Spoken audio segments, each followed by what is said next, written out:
Hi, and welcome to today's webinar. Thomas tackles traveling, and we're lucky enough to have with us again Thomas Miles, who is a media ambassador for Food Allergy Canada.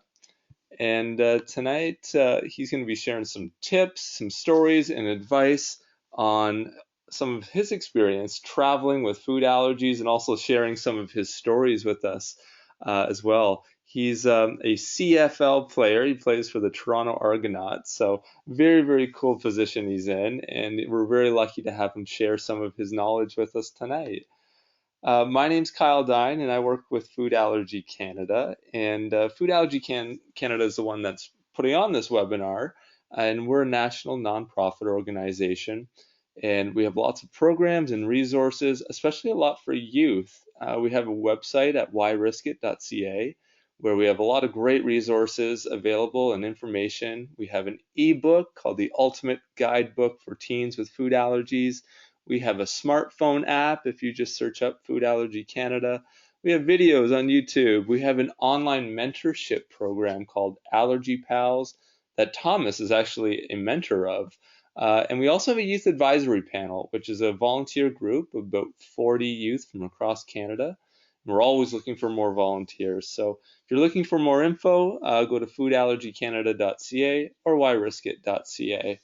But I would like to officially welcome Thomas Miles of the Toronto Argos and also an allergic individual. So welcome, Thomas. Maybe you can introduce yourself. Thank you very much, Kyle. So, as Kyle so eloquently put it, I am a 23-year-old linebacker with the Toronto Argonauts in the CFL. And I am from Winnipeg, Manitoba originally, and that's actually where I am doing this call from. So I live here half the year, and then actually today's Tuesday. On Thursday, I'm beginning the drive out to Toronto to report for training camp. So I got involved with Food Allergy Canada a number of years ago through one of their national conferences. And I was a member of the youth advisory panel. And then that was when I was playing university football. And as the years went by, I kind of grew into the media ambassador role. So my main allergy is to peanuts, and I've lived with that my entire life. And recently I found out that I'm also allergic to kiwi, avocado, and hemp. I used to be allergic to tree nuts of all variety, and I outgrew that one. So that's me, essentially. I mean, there's more to me, but that's the overview. Well, we're so So, lucky to in have you, and it's I always love hearing all of these stories. It's such a neat experience to just chat with a professional athlete, and especially someone who has food allergies, because everyone who's watching or participating today, they are affected by food allergies, and especially it'd be neat to hear all of your tips about traveling. And I'm curious, do you have the travel bug? I know you must do a lot of travel with football, but do you like to travel internationally? And I would love. We're looking forward to hearing all your stories today, Thomas. For sure, yeah, I've always loved traveling. I haven't done a ton of international travel yet. I'll get into that a bit later, but I do obviously do a lot of national travel back and forth across Canada for football. So in today's webinar, we're going to look at my playbook on how to travel with allergies, what sort of things you might encounter, and how you can basically avoid your allergens. And then we're going to have a Q&A at the end. Yeah, let's open up that playbook, Thomas. What's your first tip? So, number one is planning your transportation. So, obviously, different modes of transportation. And one of the big ones, probably the most intimidating one, is flying. And because now you're looking at being, a couple hours or a lot of hours in an enclosed space with no immediate access to a hospital. So that can definitely be intimidating. So it's important to plan ahead and look into which airlines you're going to be flying with. Some need you to call in advance in order, to tell them if you're going to be having a meal on board, um, what exactly you can or can't eat. Or if, I've heard some airlines just aren't comfortable traveling with certain allergies. So it's just important to know who you're traveling with and then call ahead to see exactly what their policies are. Once you're on the plane, you can tell your flight attendant and they can be sure to make sure that your environment around you is safe. And the other thing is you can just not eat airline food. So personally, I don't eat airline food. If I am provided a snack, certain airlines they give you cookies or pretzels. Some of them have a little peanut-free logo on them. Those ones I'm okay with. But generally speaking, I will not eat meals on planes. And then if you're going to be on a car or a train or something like that, you can just bring your own food, and that's probably easiest. And that's what I would definitely recommend is always travel with snacks. Great points. And I know for my travel, I usually make the most incredible sandwich for my flights, and usually my meal looks a lot better than what they're serving on the airplane. That's for Great, sure. great point. All right, what's your next tip? So, in order to feel absolutely safe, carry extra epinephrine with you. So, I always travel with at least two. When I was younger, my family and I went to England, and I'm pretty sure we were traveling with three or four EpiPens at that point, just because you're not sure what exactly is out there and what might happen. So, it's always best to have extra. So, on a plane, I have two in my carry-on, and then I have at least one more in my checked bag, and that's on every flight.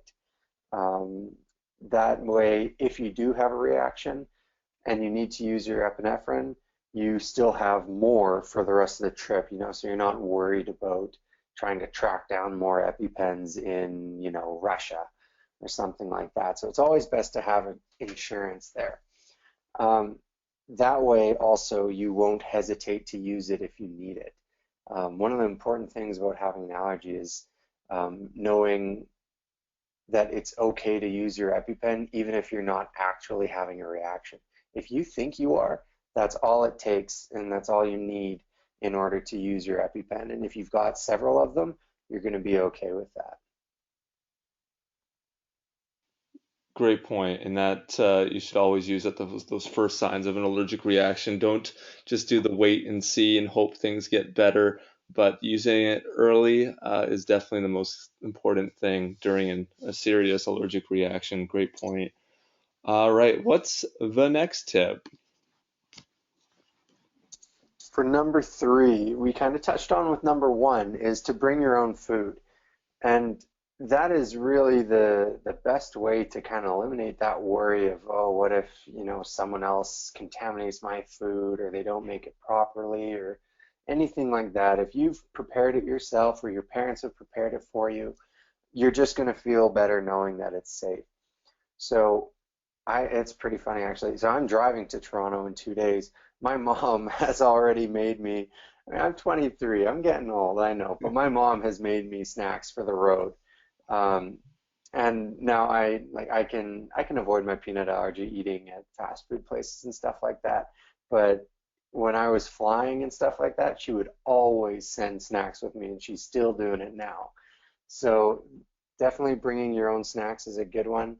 A second one, if you're, going to be in the air for a few hours, is to eat a good meal at home so you're not tempted by the airline food, or look for a place to stay with kitchen facilities. And then, of course, once you get there, you can clean the kitchen yourself, make sure everything's been, sanitized properly so you can be sure that your allergen isn't present. And then the little extra tip here is stick with the foods you're familiar with. So when you're traveling, and I get why this is tricky because part of the traveling experience, if you're going somewhere really far away, is to eat the cuisine locally. If I'm going to India, I'm going to want to eat some Indian food. The thing is, traveling isn't necessarily the best place to experiment with new foods, especially if you have a food allergy. So stick with the foods you're familiar with unless you're absolutely certain and maybe your parents have double checked and then you could maybe try something new.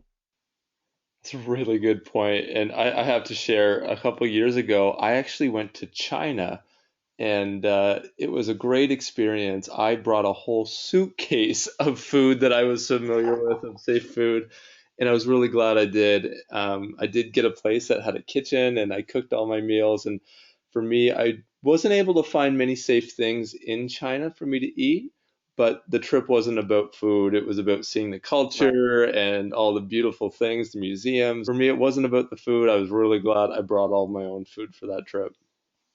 For sure. Yeah, and it'll obviously vary by your allergy. Different allergens will, or people with different allergies will be able to eat different things in different places. With my peanut allergy, I know that I probably won't. Well, actually, Kyle, you're allergic to peanuts and you went to Thailand, right? No, just China for that area of the world. Just China. Okay, okay. Do you avoid Thailand then? You probably wouldn't go there. I wouldn't rule it out. I would definitely need to do a lot Well, of planning, and I would bring a lot of food yeah. probably, just like this site So, covers. yeah. So we're talking about Thailand here because Thailand uses a lot of peanuts in their cuisine. Personally, that's one that I would just avoid completely, but Kyle's a little more brave than I am. Well, you know what? I think any trip is possible with a lot of planning. That's always my motto. And some trips you'll have a lot more peace of mind than other trips.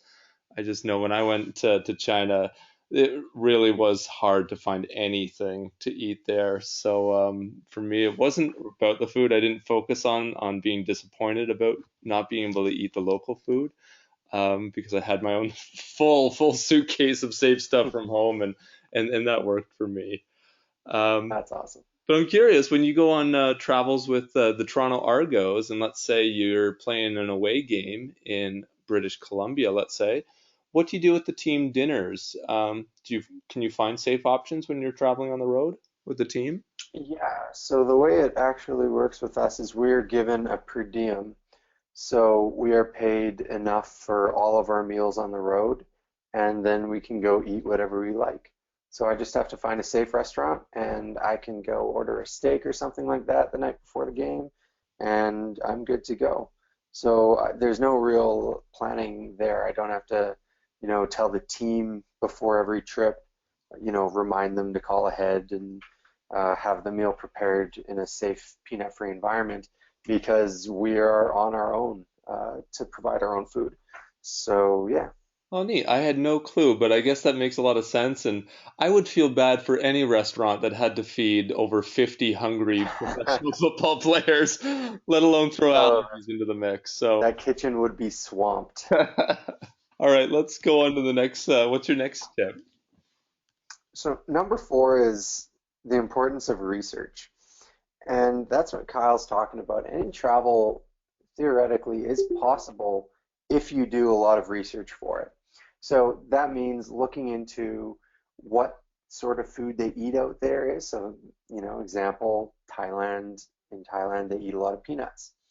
Um, the second is, are there familiar chains or brands? So when I'm traveling Canada, I know that I'm always going to be able to find a Keg or an Earl's or somewhere where I've eaten their food before and I trust, and I know that when I tell the server that I have a peanut allergy, they're going to know how to handle that.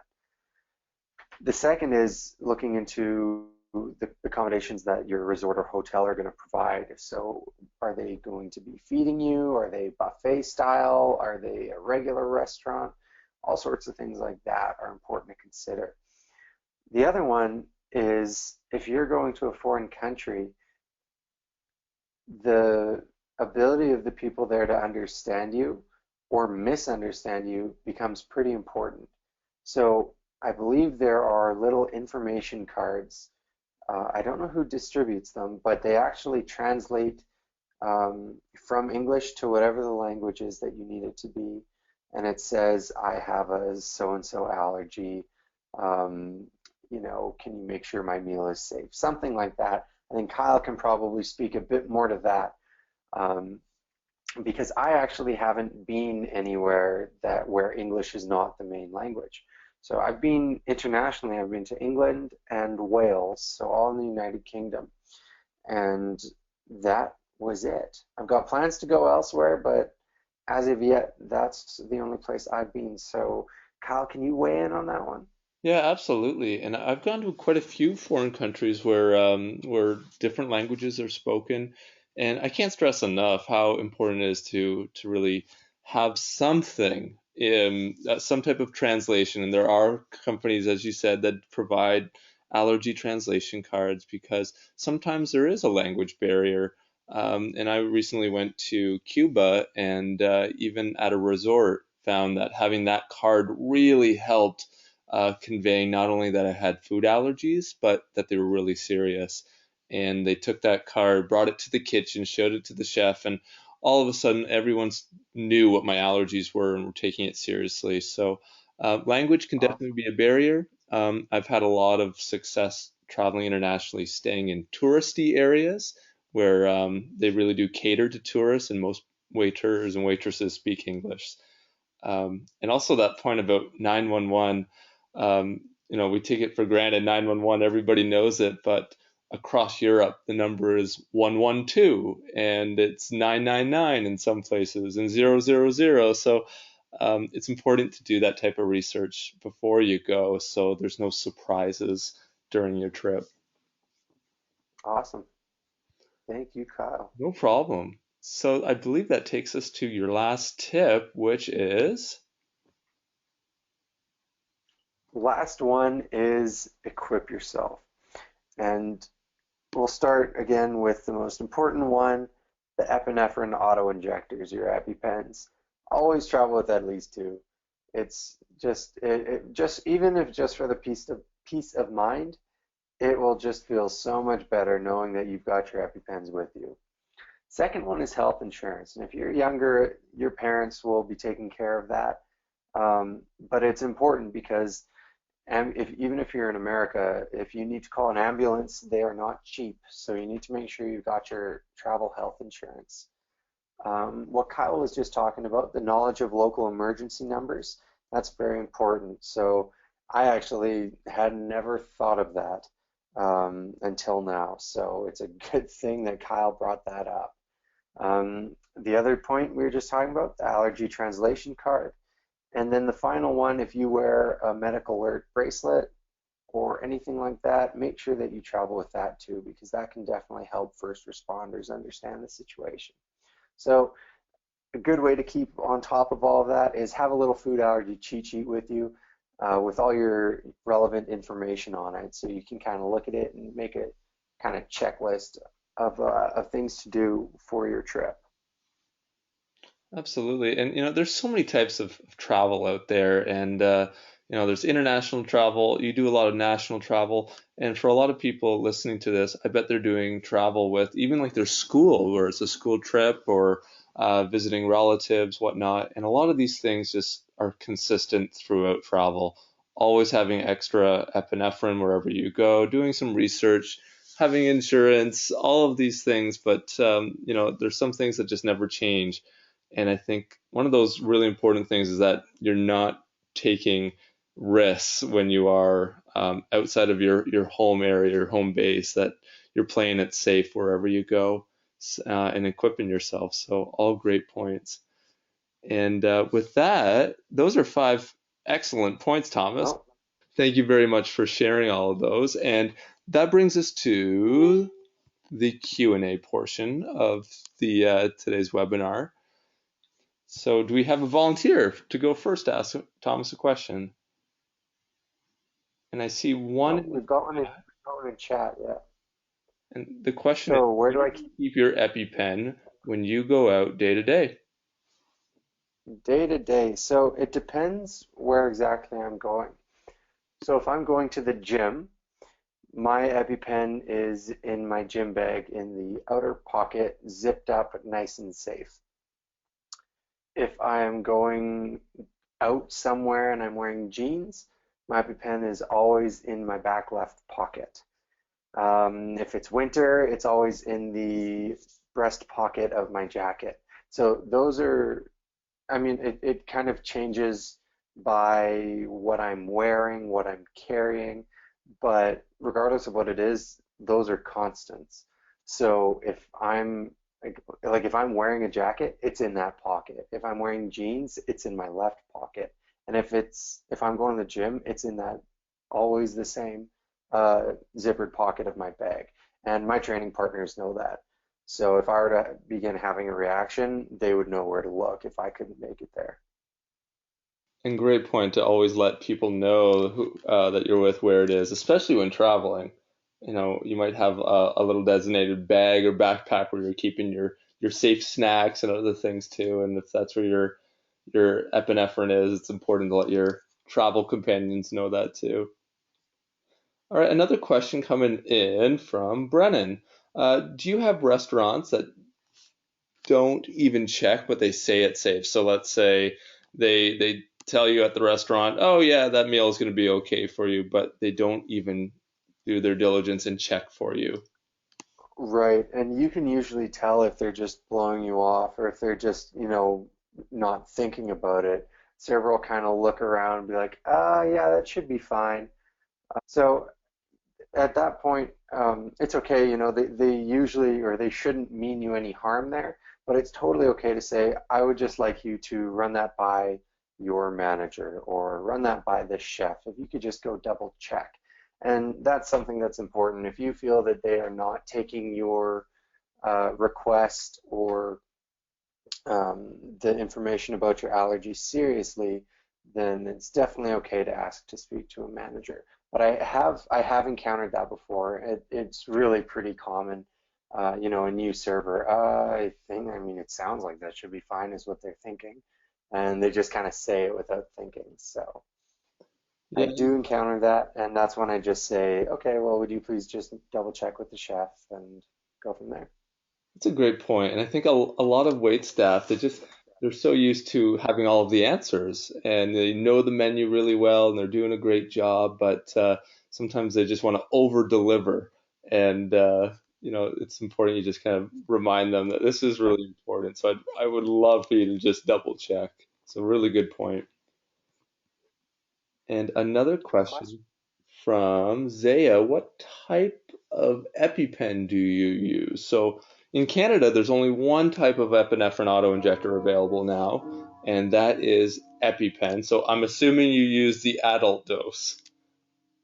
What is the adult dose? Well, it's there's only the EpiPen has a child dose, which is for people below 66 pounds, and then one for adults above 66 pounds. And I'm going to say, since you're a football player, I'm guessing you're in the I'm about 4 times the child weight, so yeah, no, I'm sure it's an adult one.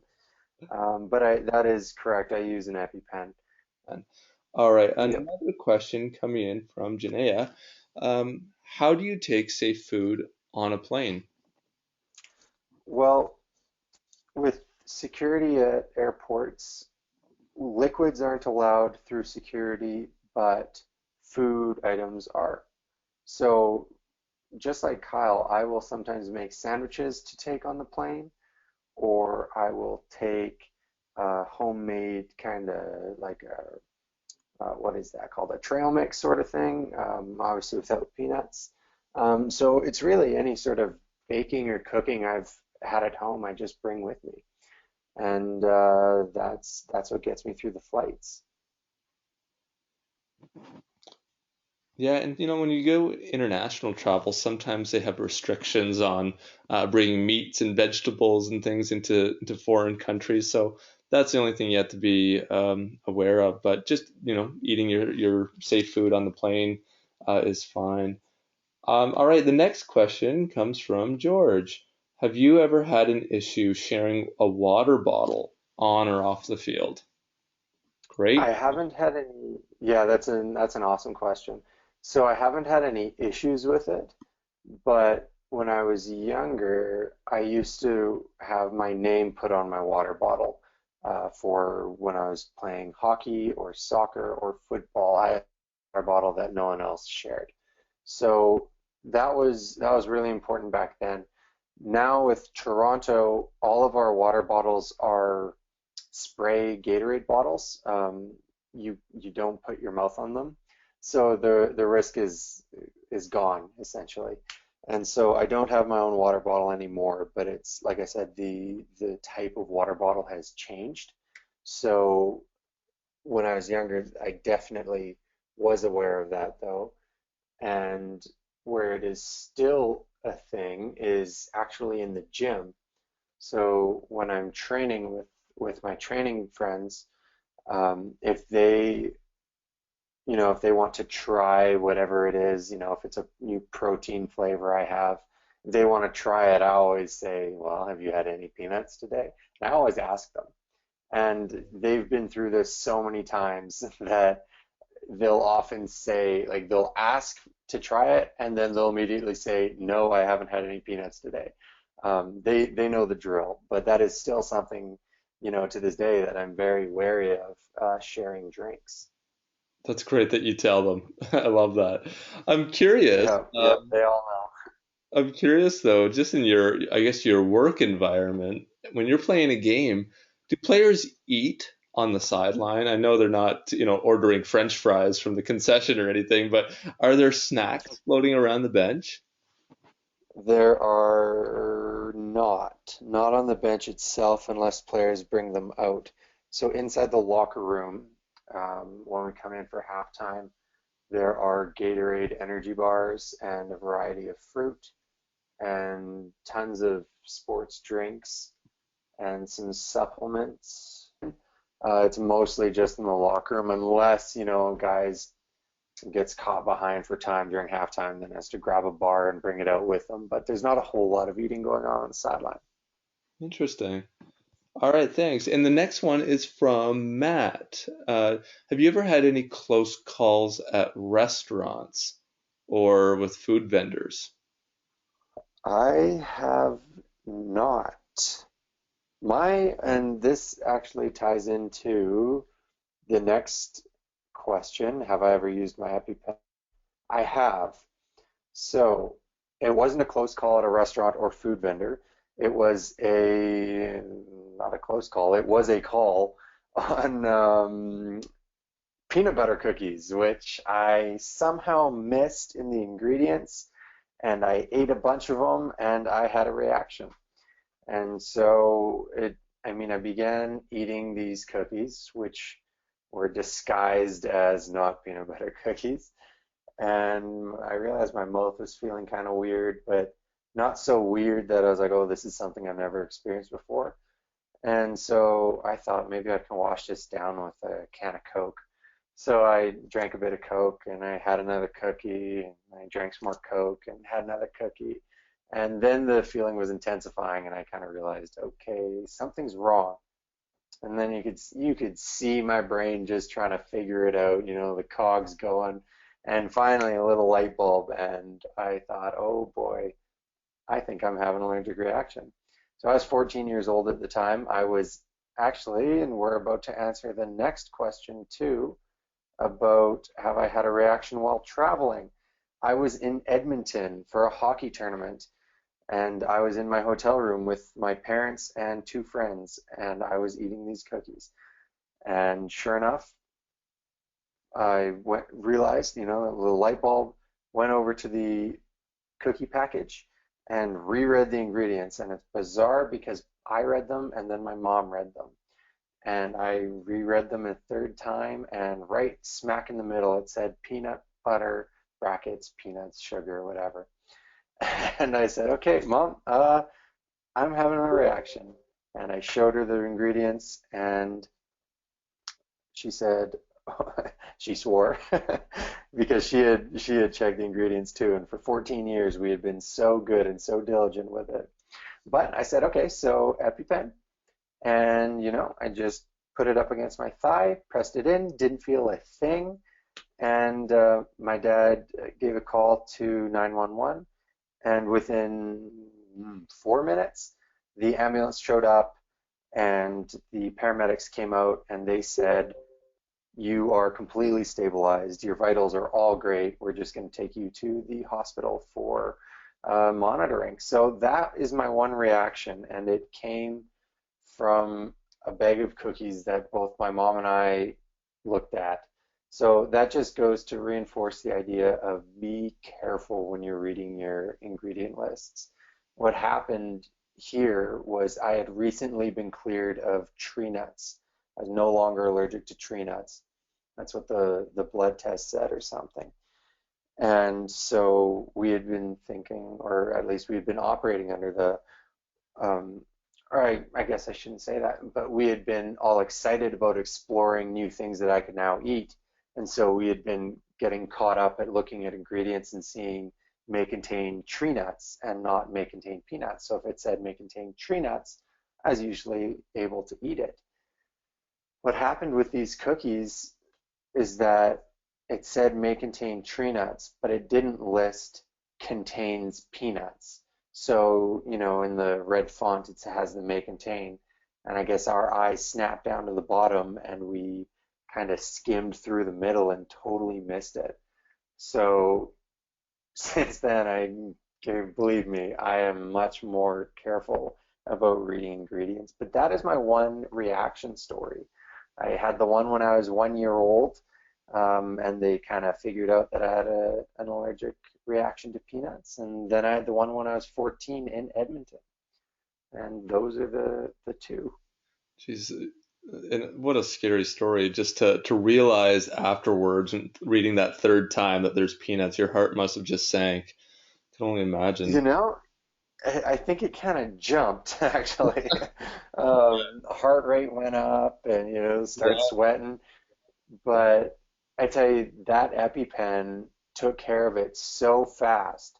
So the first symptom I had, and oh, this is great. You guys are kind of asking questions that, as I tell one story, it answers all the other ones. So this was a serious reaction. I felt my mouth beginning to feel funky first, and then by the time I got out the EpiPen, I could feel my throat beginning to close up.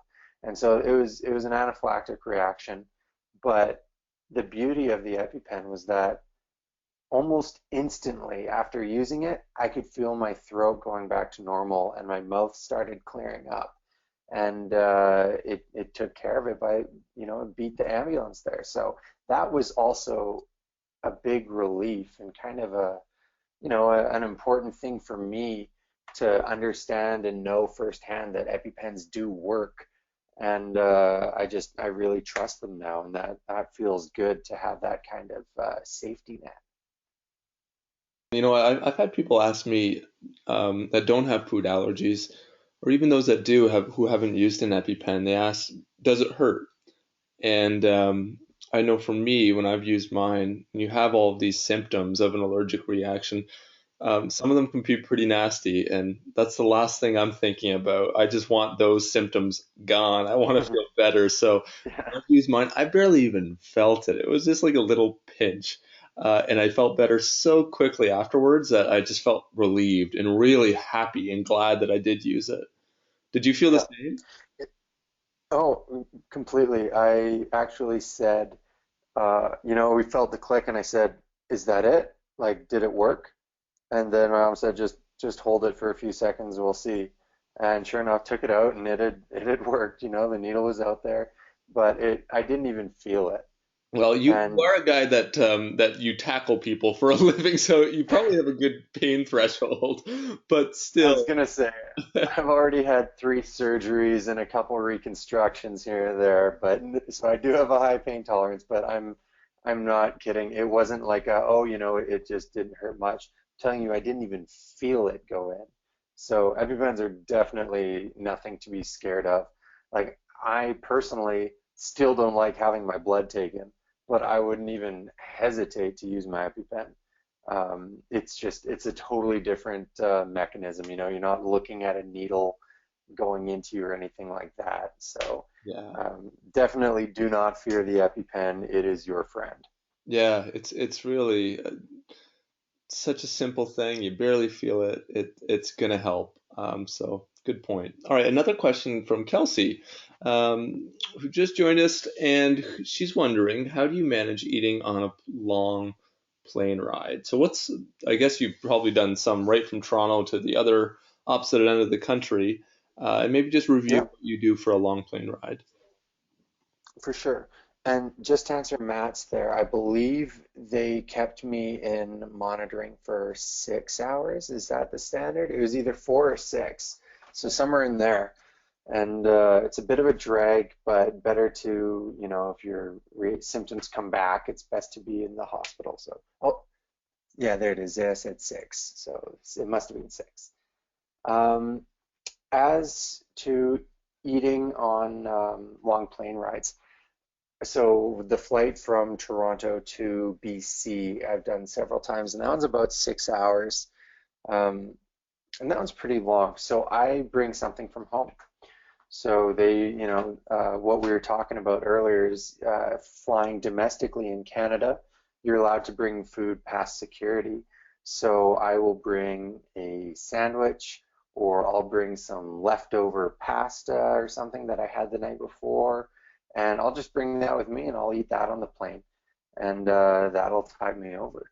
So as saying earlier, I don't eat airline food ever, so I just bring whatever I've got in my fridge. Great point. Yeah, and just keeping things simple, not taking risks at 20,000 feet in the air. It's key. Um, Exactly. Another question from Janaea. It was, how do you know you can trust a restaurant with your food allergies? Are there any restaurants that you trust the most? Maybe any types or yeah, Yeah, what do you look for? cool. I look for servers who take my inquiry to how they handle peanuts seriously. So I'm looking for a server who it doesn't look surprised or confused when I tell her or him that I have a peanut allergy. And then I'm looking for a response that says, "Oh, I'll go tell the kitchen or I'll go tell the manager." And that's how I get a good feel for how they handle allergies. The other thing is I look at the menu, and if they're using peanuts in a whole lot of dishes, I may be calling an audible and going to a different restaurant. So it's kind of you kind of have to feel it out. There's no real way to just look at a place and know. Definitely something that can kind of help is restaurants that are chains. There are lots of them, very popular, famous restaurants, are often well managed, well run, and the vast majority of the time, will know how to handle allergies.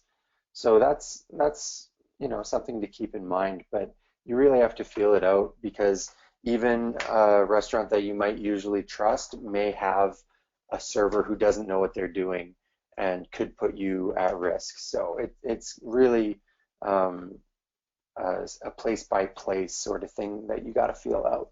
But places I trust the most, um, the Keg is a place that I go quite often, and they have always been very receptive for telling them that I have a peanut allergy. They always do a good job of, telling the kitchen, coming back, checking in, letting me know that everything's going to be good. So that's a place that I really like. And another question just related to restaurants, and we'll just do a few more and we'll start wrapping up. Has a restaurant ever refused to serve you? Not to my knowledge. Now, that may have happened when I was younger, but nothing in recent memory. I actually got refused one time at a ice cream place where they really did not feel comfortable serving me after I told them about my allergies. They told me there was a big risk of cross contamination, cross contact in the kitchen and the ice cream scoops, and I really appreciated their honesty. I was hoping though to get some ice cream out of it, but I'm also happy that they're very transparent with their Yeah. kitchen. So that's it can happen. Let's get a couple more in. This is an interesting one from Vicky. Have you ever had any bullying or peer pressure to eat certain foods? And how do you recommend people deal with this? That is a great question, Vicky, and we have not talked about that yet. Um, I never experienced systematic bullying. I was definitely teased here or there about carrying an EpiPen, I believe, but in the grand scheme of things, I still get teased now about various things, not my EpiPen, but, about anything.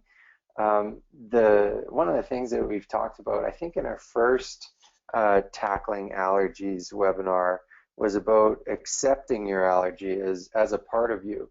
And when you accept it as a part of you, it's a lot harder to be teased about it because you're not vulnerable to it.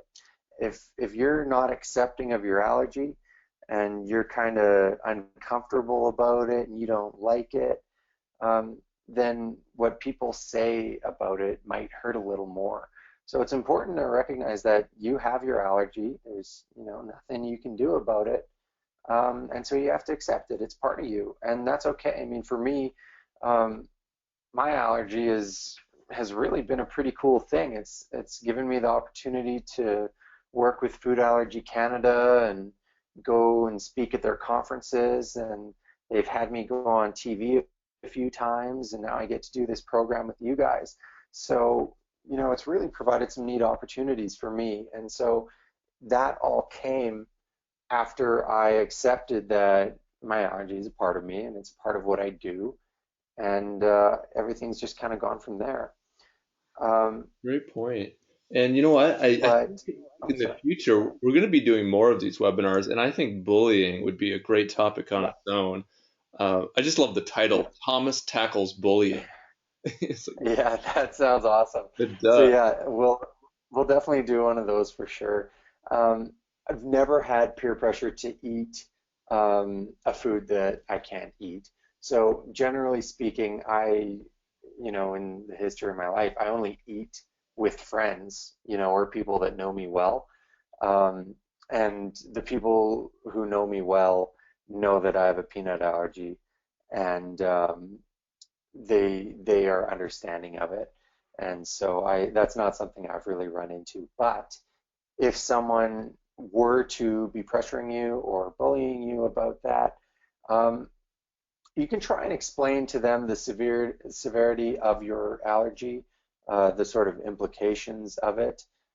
You can tell them that they're hurting your feelings and they're making it difficult on you. All that stuff is good and totally okay to say. Cal, do you have any extra tips for that one?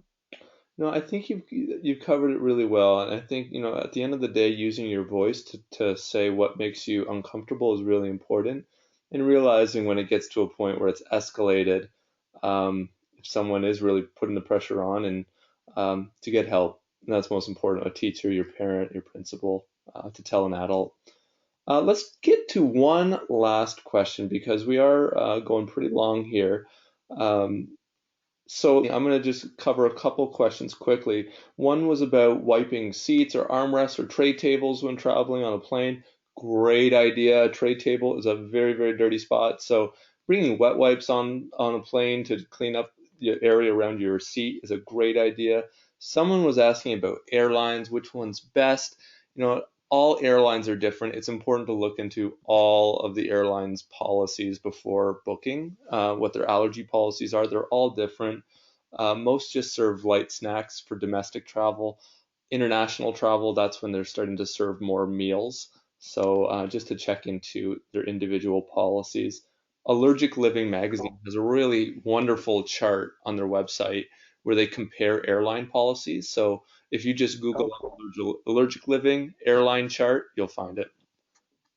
And with that, I believe we will probably wrap this up because we have gone pretty late, but we've covered a lot. And I want to thank Thomas Miles for all of his wonderful advice, his tips, his stories. It's really fascinating to hear not only about his tips with traveling, but especially from the angle of a professional athlete dealing with others in a locker room on the sidelines and eating out with teammates. So really, really great stuff. Thank you, Thomas, so much for everything. All of your great advice. Oh, my pleasure, Kyle. And thank you guys for coming to this. This was a lot of fun. And like we spoke about a little earlier, we are going to do a lot more of these, and we're going to hopefully do this for a long time. So there's already one, I believe Kyle has it on YouTube. This one will be archived and put on YouTube as well. and then we'll go from there, and we can tackle a whole bunch of different topics. You guys really whatever you guys want to get at. Maybe there will be one that is just a straight Q&A, and we can just talk. So lots of ideas out there and lots of opportunities, and I am happy to be along for the ride with you guys. Awesome. Thanks so much, Thomas. I think I'm speaking on behalf of everyone. We wish you good luck with your season. Even if you're not a football fan, even if you're not an Argos fan, you have to support Thomas because he's just like us. He's got food allergies. He's helping out so many people, sharing his advice. And I really hope that you guys get all the way to the Grey Cup this year and you have a stellar season. Awesome. Thanks so much, Kyle. All right, no problem. Thanks everyone for joining us today. Thanks, Thomas. Bye, guys.